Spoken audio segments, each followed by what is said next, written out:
Nós saudamos a todos com a paz do Senhor.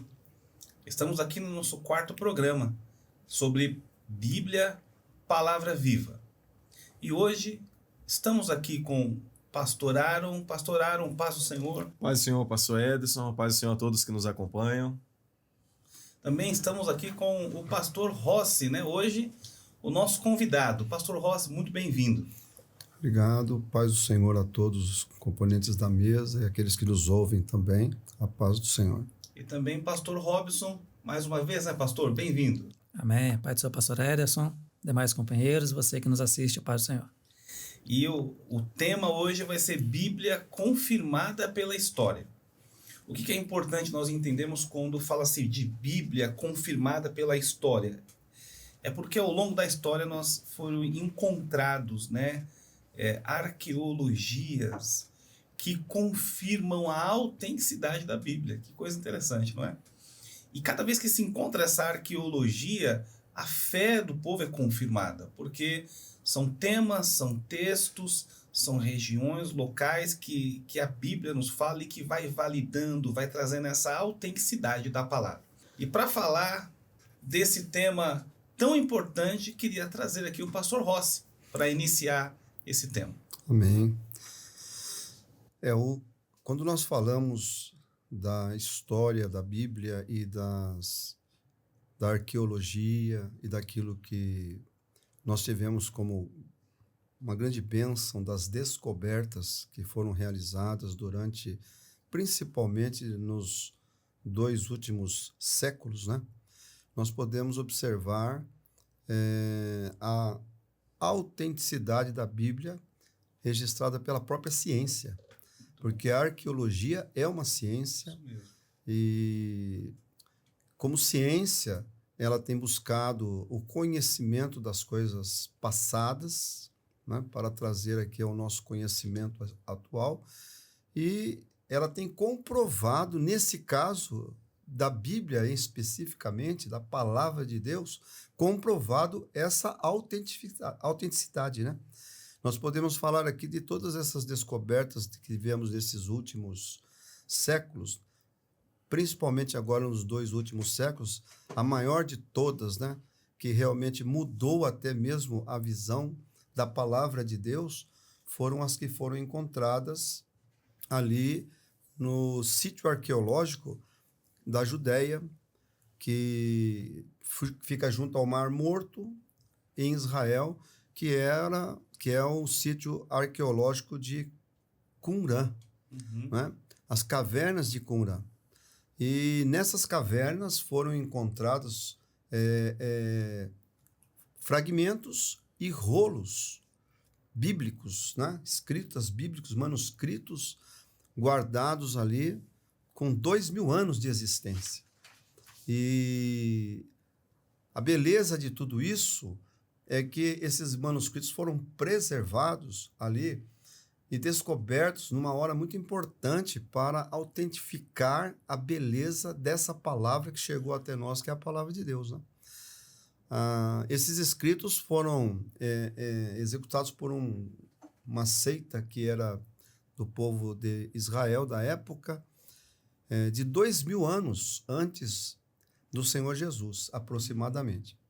E eles escreveram muito a respeito da palavra de Deus. Eles foram muito usados para escrever a palavra do Senhor ali, guardando documentos importantes, né?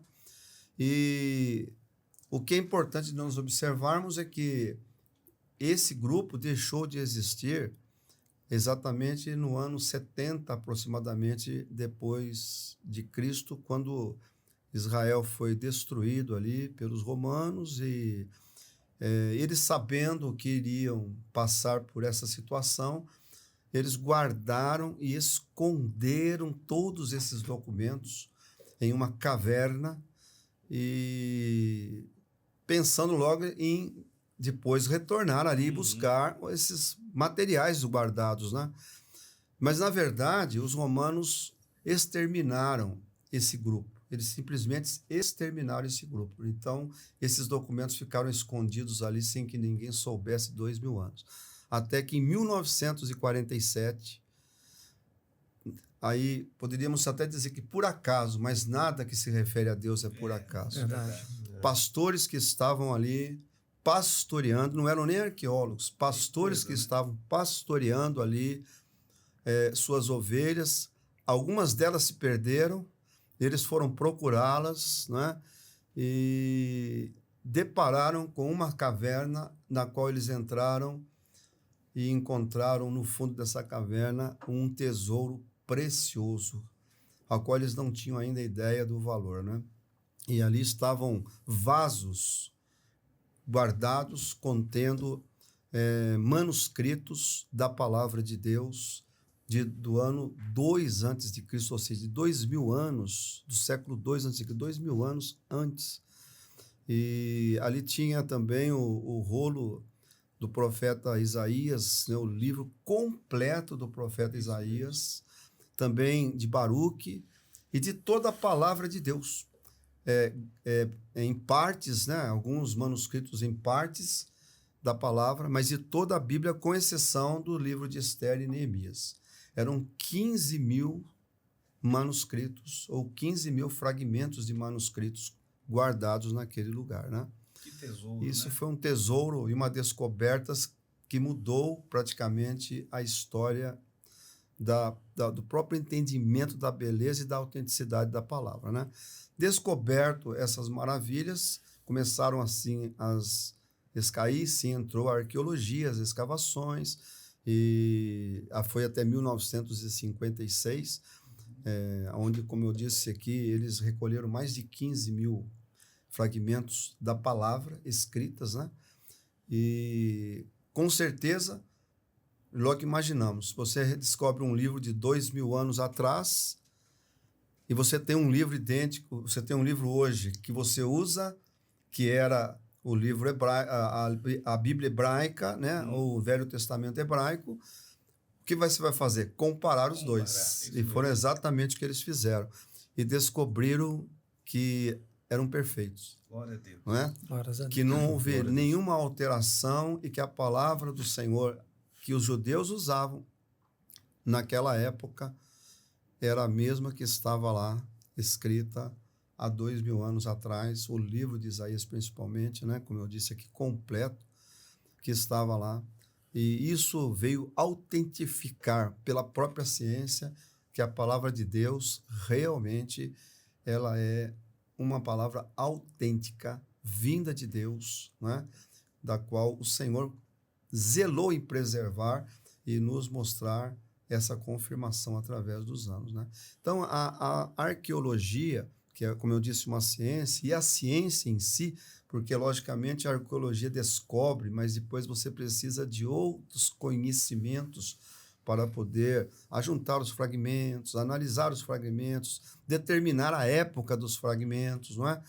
Nós podemos aqui dizer que a ciência, como muitos pensam enganosamente, ela não contraria a palavra de Deus, ela confirma que a palavra de Deus é verdadeira a cada momento, né? Glórias a Deus. Temos aprendido muito, né, assim, que a ciência tem o seu lugar e a fé também o seu lugar, né? Louvado seja o nome do Senhor.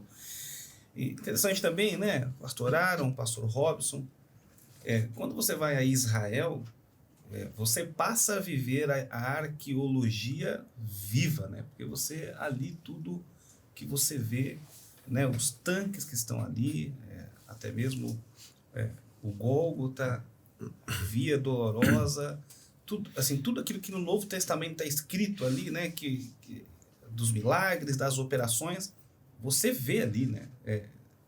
Não tem como mudar, tá ali e não tem como, e hoje preservado, né?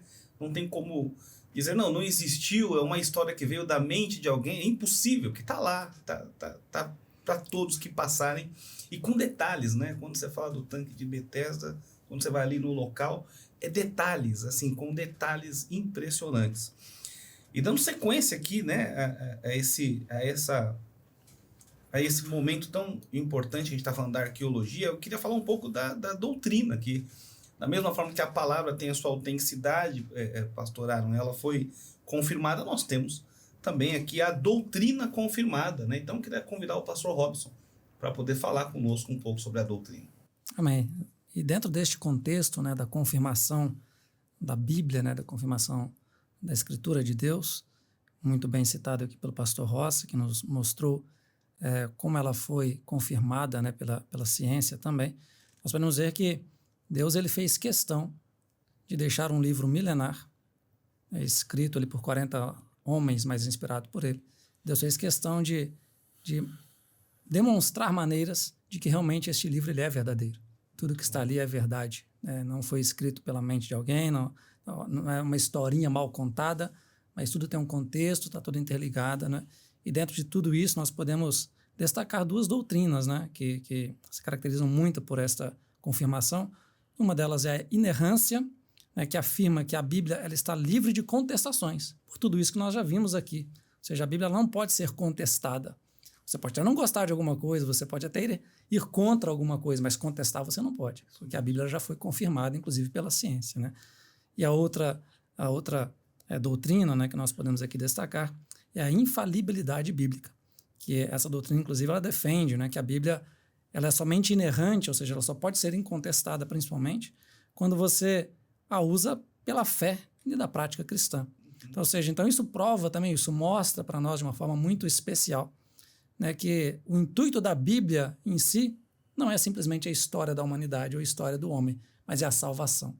É a salvação da alma, é levar o homem a este resgate a Deus que um dia ele perdeu quando conheceu o pecado, né? Então, ou seja, a Bíblia ela é um livro de inspiração divina e em sua totalidade. Todos os 66 livros foram inspirados por Deus e nós podemos ver, inclusive, a confirmação disso, né, em um versículo da palavra que você pode ver na tela e acompanhar conosco, que está em 2 Timóteo, capítulo 3, verso 16, que diz: toda a Escritura é inspirada por Deus e é útil para ensinar, redarguir, corrigir e instruir na justiça. Ou seja, quando Paulo aqui fala, ele está falando de toda a Escritura. Toda, ele está falando do Velho Testamento, está falando do Novo Testamento. Obviamente que o Novo Testamento aqui ainda não existia, estava sendo produzido, mas está falando daquilo que Deus já estava revelando ali para os apóstolos. Então, toda a Escritura, ela é divinamente inspirada por Deus, né? E ela é imutável por si só. E aí uma experiência aqui particular, né, que eu gostaria de contar, o pastor Rossi, ele foi meu pastor quando eu era adolescente, né? Então, o pastor Rossi, há mais de 30 anos eu o conheço, eu ouço ele pregar há mais de 30 anos, ele nunca mudou a forma de pregação, nunca mudou aquilo que ele falou da Bíblia. Por quê? Porque ele entendeu que a Bíblia não muda. Alguns vão mudando a forma de pregar, vão mudando o contexto de acordo com o que o mundo vai pedindo, né? Nós vemos até mesmo algumas religiões, infelizmente, vão se adequando à forma que o mundo está demandando. Mas nós não, né? Aprendemos que o pastor Rossi, né, que é um dos nossos pastores mais antigos, que nós não precisamos mudar. É nós que mudamos pelo Senhor, e não ele que muda por nós, né? Muito bom, pastor Robson. E é importante, né? Você que está aqui nos acompanhando já nesse 4º episódio, quantas coisas importantes a gente já viu sobre a palavra, mas o que precisa ficar claro no seu coração, e até será tema dos próximos episódios, é que a Bíblia, a palavra de Deus, ela tem o seu aspecto histórico, como falamos muito sobre os aspectos históricos, mas ela é essencialmente profética. Nas suas escrituras existe, como foi dito, um mistério que pelo Espírito Santo ele é revelado, e quando ele é revelado, você alcança esse tempo profético que a igreja vive, e você, inserido nesse tempo profético, você se prepara para a eternidade. Isso tem que ficar muito claro, que tem o seu aspecto histórico e seu aspecto profético. E para a gente falar um pouquinho sobre essa relevância atual da Bíblia, eu queria chamar aqui o pastor Aaron. Pastor Aaron, fala um pouquinho sobre essa relevância atual da palavra. Amém, né? A palavra de Deus, ela como nós vemos aqui nos episódios, conversamos, ela é milenar, mas ela é atual. Tem até alguns que falam assim, que é mais atual que o Jornal de Amanhã, né? De fato, ela explica coisas que a ciência demorou a desenvolver ou ainda nem desenvolveu. A gente pode citar aqui vários exemplos, né? A palavra de Deus em Daniel fala da ciência se multiplicando, e hoje a gente vê como que exponencialmente a ciência é produzida, artigos, tecnologias e tudo mais. A palavra de Deus fala de sistema financeiro unificado, algo assim, no tempo de Roma. Como que é isso no mundo todo? Então, assim, é algo que... E outros sinais. Mas, assim, a grande relevância, nós podemos pensar num aspecto que, primeiro, o autor da palavra, ele é vivo e é Deus, ele é eterno. Então, ele não muda, não evolui, ele é perfeito. E o que ele escreveu, o que ele se deixou conhecer pelas Escrituras, o que ele se revelou para nós, é atual, né, em todas as eras. E, por outro lado, o homem é o mesmo. Né? O homem ele procurou muitas invenções, desenvolveu muitas tecnologias, mas as dores da alma humana, elas permanecem as mesmas ao longo das eras. E o remédio, né, aquele que ocupa o lugar que na alma que só ele pode ocupar é Deus. Né? O homem, ele e muitos até cientistas procuram, né, entender por que o homem tem essa busca de Deus. Na verdade, nós não podemos viver sem ele. Desde o princípio foi assim. E pela palavra, o que ele faz é se reencontrar conosco. Né? O projeto de salvação é apresentado na pessoa do Senhor Jesus. O texto que foi citado aqui, né, 2 Timóteo 3,16, ele tem assim, aspectos muito importantes para nós. A palavra como um ensino, nos fazendo conhecer a realidade do reino de Deus. A palavra como um meio de verificação do que é real. Né? Até costumo recomendar nas igrejas, a criança aprendeu a ler, já coloca para ler a Bíblia. Um adolescente que já leu a Bíblia toda é diferente de um adolescente sem referência da verdade. E até os filósofos falam, né, Ederson? Filósofos, cientistas falam assim, se não existe Deus, o que é mal? O que é bom? Né? Então a Bíblia é a referência, é aquele ponto de verificação, nos ensina o que é o amor, o que é o certo, mas mais do que a moral em si, ela nos ensina a justificação, que todos nós somos falhos, todos somos pecadores e servimos a um Deus que nos ama e pelo sangue do seu Filho Jesus, ele nos remiu do pecado pela fé no seu sangue, né? Quando nós estamos nessa palavra viva. Então, a palavra de Deus, ela está na mão dos povos, ela pode ser mais um documento, mas ela é viva quando ela transforma a sua vida, quando ela muda a sua vã maneira de ser, de viver, como mudou a nossa. Então, essa palavra, a relevância dela, a grande relevância é conduzir nossa alma para o céu. Não há outra palavra, não há outro ensino capaz de cuidar da sua alma. E Pedro mesmo fala isso para Jesus, né? Para quem iremos nós? Só tu tens palavras de vida eterna, né? É essa palavra que chega a nós. E fala, tem um termo nesse versículo de 2 Timóteo 3,16, quando fala no sentido de ensino, no sentido de verificação, no sentido de corrigir, né?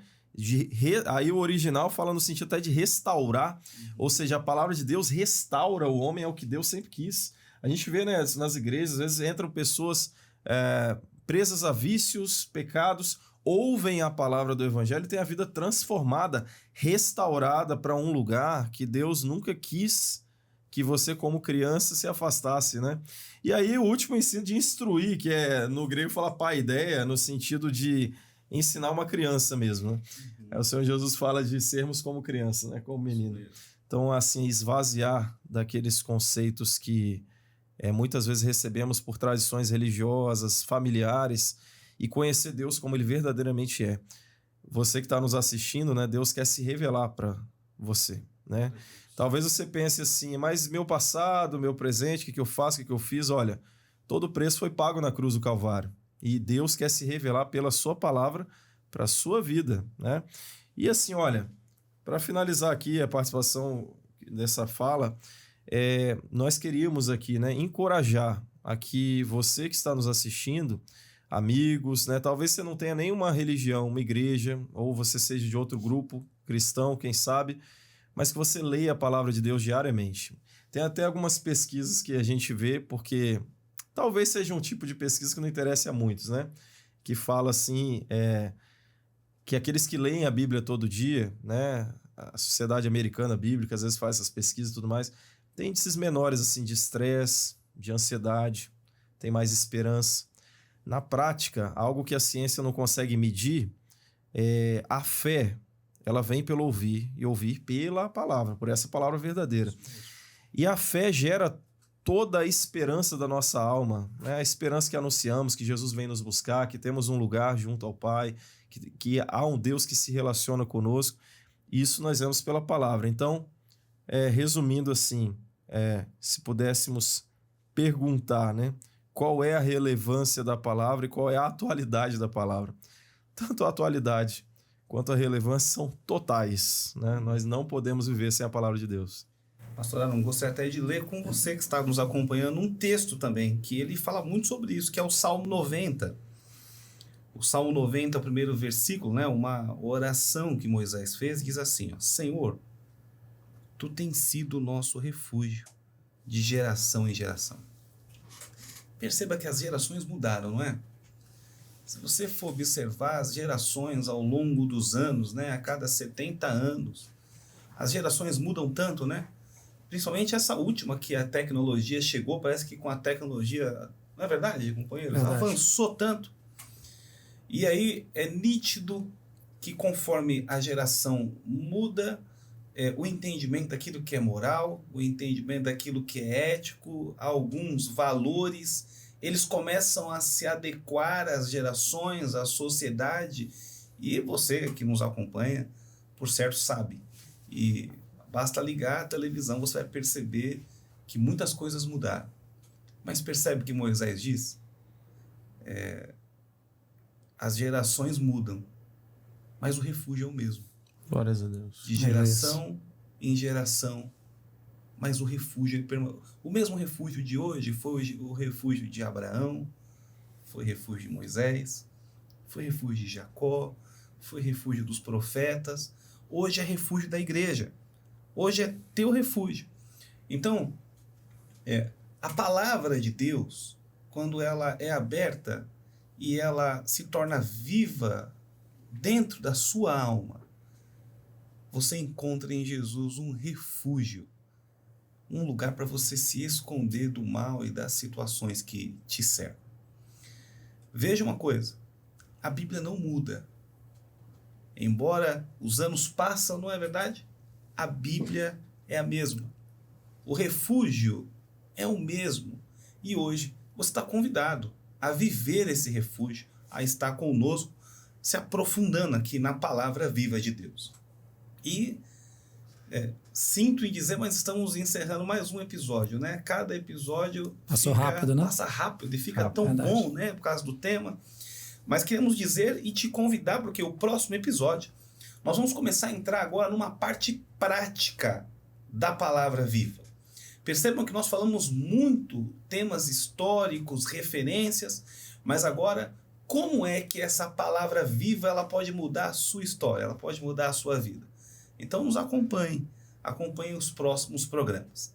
Então, companheiros, a paz do Senhor a todos que nos acompanham. Até o próximo episódio. A paz do Senhor. Paz do Senhor.